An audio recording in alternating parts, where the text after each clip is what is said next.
Ito, hijiki.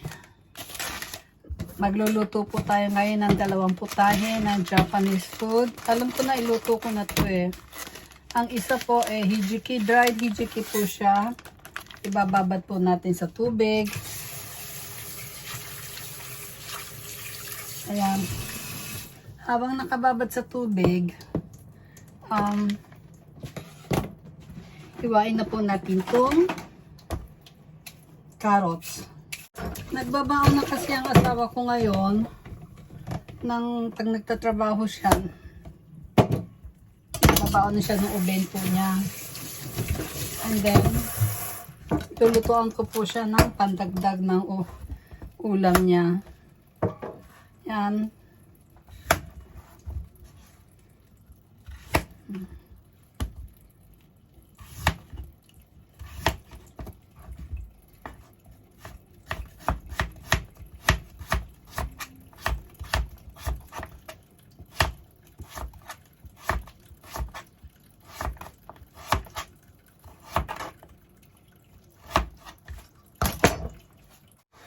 Ganitong hiwa ang gagawin natin.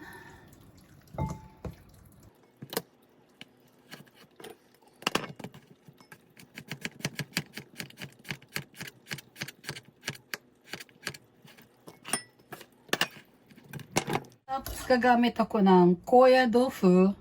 Dry tofu po siya. Masarap din po ito. Ganitong hiwa gawin natin.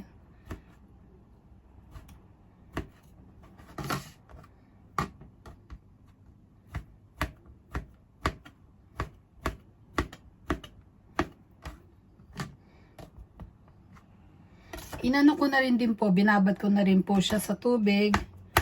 Kaya lumambot siya.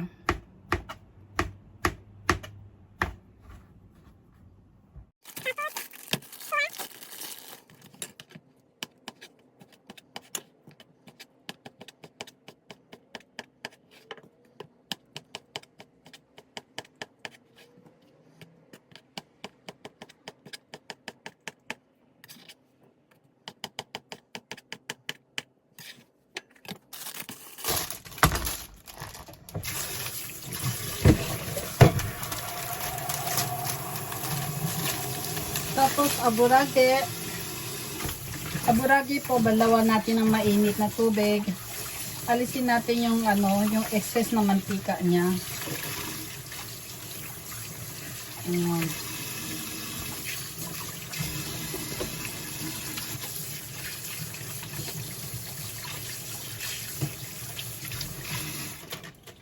Ang gagawin po natin sa hiwa ng aburage po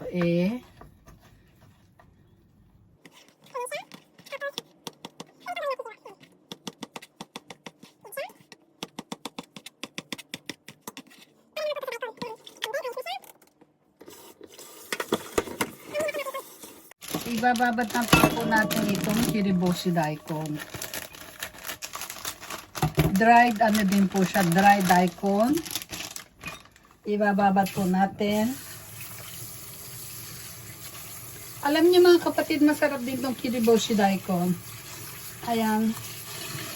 Binabad ko na po sa warm water.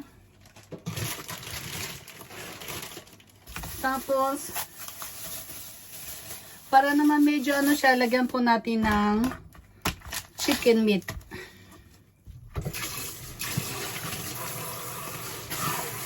Masarap din yung may meat siya eh. Kesa sa wala, diba?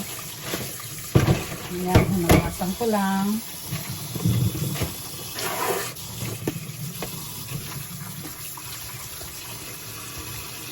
Tapos ang meat pala, ang gagawin nating hiwa, maliit lang siya. Na ganito lang siya. Ng asin. Lagyan na natin ng asin tong chicken po.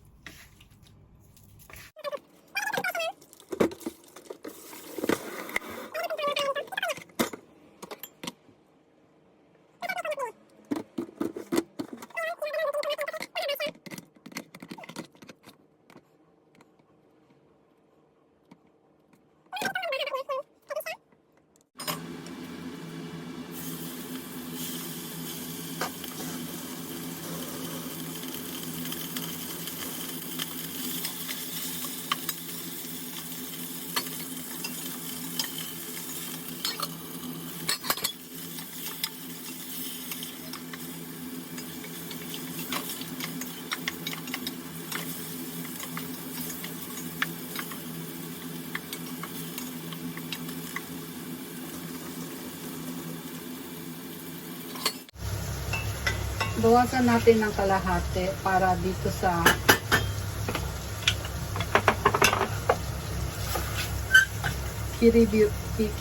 kirubishiday ko. Hatiin po natin yung meat.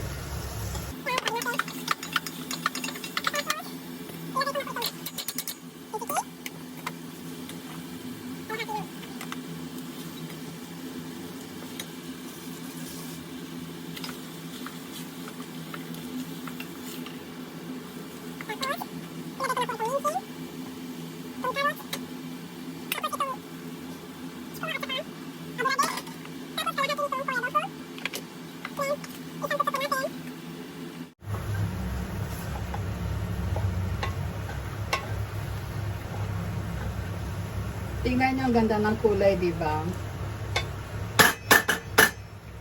Ngayon po, ang ilalagay kong ano niya, dahil nimono kasi,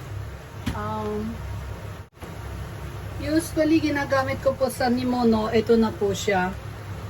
Andito na po, kumpleto na po yung lasa niya. May asukal, may lahat na meron. Ngayon,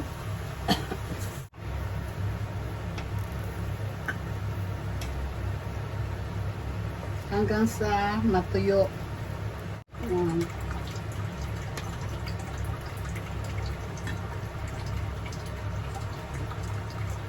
Lagyan natin ng konting honey. Hindi po siya Ajinomoto, honey. Ayan.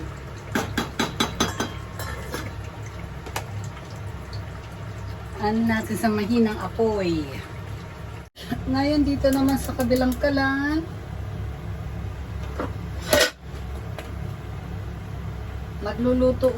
magluluto rin ako ng isa pang putahe na kiribushiday ko ng tawag. At before, ibabalik kong igisa tong manok dahil medyo hilaw pa siya. Tapos ilagay na natin tong daikon, itong dry daikon na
cc na onsuyu, ibabay ko po, ginawa ko 500cc na dashi.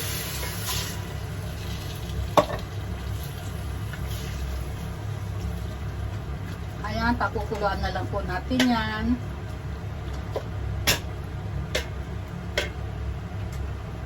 Ganun lang po.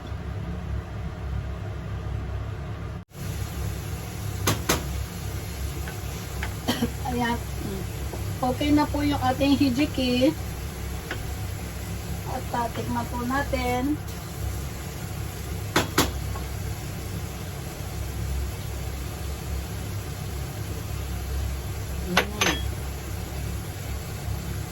Oishi. Dagdagan ko lang ng konti nito kasi parang mataba, mga 1 teaspoon.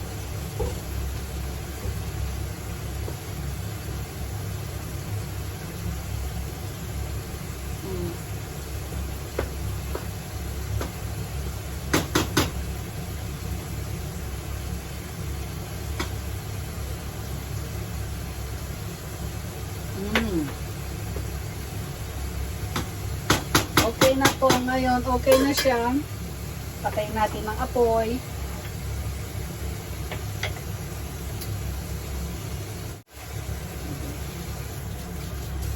Luto na siya ngayon. Ito naman, medyo patutuyuin lang natin ng konti.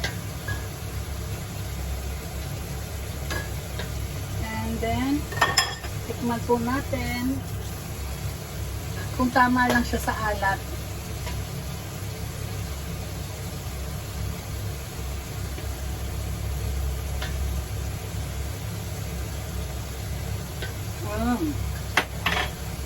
Sarap pa. Kaya medyo matabang siya ng konti, lagyan po natin ng 1 tablespoon na mensuyo.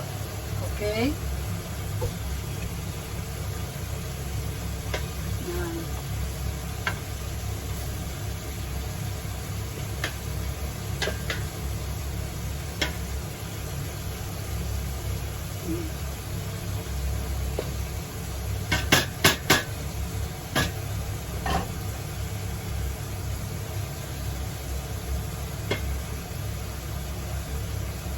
Okay. Patuloy lang natin ng konti sa mahinang apoy para yung ano po, lasa, kumapit yung lasa niya. Ayan, i-check po natin. Oh, okay na siya. Yata.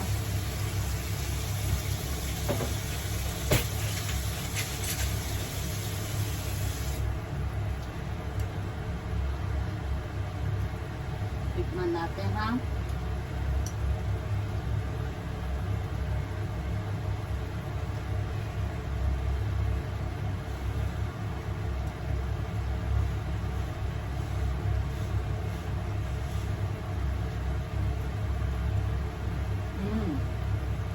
Aji ちゃんと染みてる。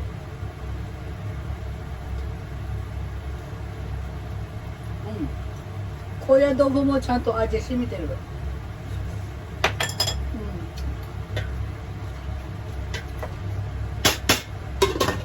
Ayan, okay na po.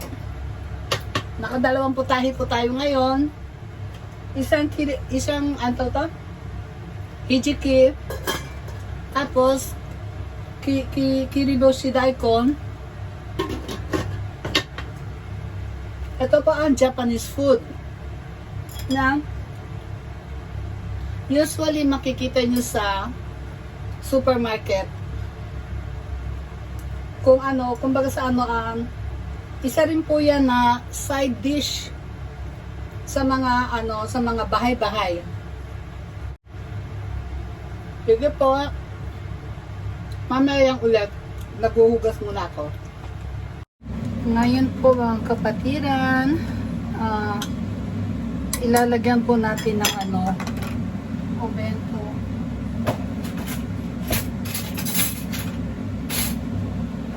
Pag ano, ipipreserve po natin. Ayan, ganyan. Lalagyan ko din po itong mga maliliit. Okay. Sige po mga kapatiran. Sige po mga kapatiran, i-end ko na po itong video na to at sana po na-enjoy niyo po ang aking sana po na-enjoy po ninyo ang sana po mag-enjoy kayo sa panonood ng aking simpleng video. Bye bye, mega mega love out siya po sa inyong lahat din. Ingat po mga kapatiran. Bye bye. Mwah!